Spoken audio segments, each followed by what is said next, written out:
রাজবাড়ীর দৌলতদিয়া ঘাটে ফেরিতে ওঠার সময় যাত্রীবাহী একটি বাস পদ্মা নদীতে পড়ে গেছে। আজ বুধবার বিকেল 5:30টার দিকে ঘাটের ৩ নম্বর পন্টুনে এ দুর্ঘটনা ঘটে। প্রত্যক্ষদর্শীরা জানায়, সৌহার্দ্য পরিবহনের বাস ফেরিতে ওঠার সময় নিয়ন্ত্রণ হারিয়ে সরাসরি নদীতে পড়ে যায়। রাজবাড়ী ফায়ার সার্ভিসের উপ সহকারী পরিচালক দেওয়ান সোহেল রানা দ্য ডেইলি স্টারকে বলেন, বাসটি ফেরিতে উঠতে গিয়ে নদীতে পড়ে দ্রুত তলিয়ে যায়। তবে সে সময় ওই বাসে কতজন যাত্রী ছিল তা নিশ্চিত করে বলা যাচ্ছে না। পাটুরিয়া ফায়ার সার্ভিসের ডুবুরিরা ইতোমধ্যে কাজ শুরু করেছে। পাশাপাশি ফরিদপুর ও ঢাকা থেকে ফায়ার সার্ভিসের ডুবুরির দলকে ডাকা হয়েছে। সন্ধ্যা 6:30 পর্যন্ত কোনো যাত্রীকে উদ্ধার করা সম্ভব হয়নি বলে জানান তিনি।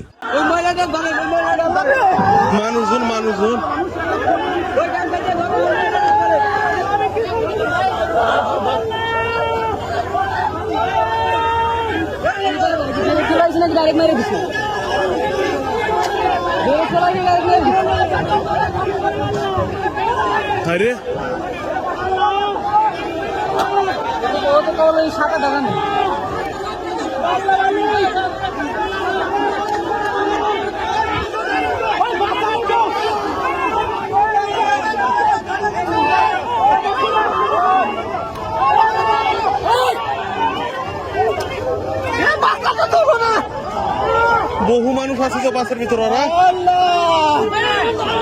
আর তো মানুষ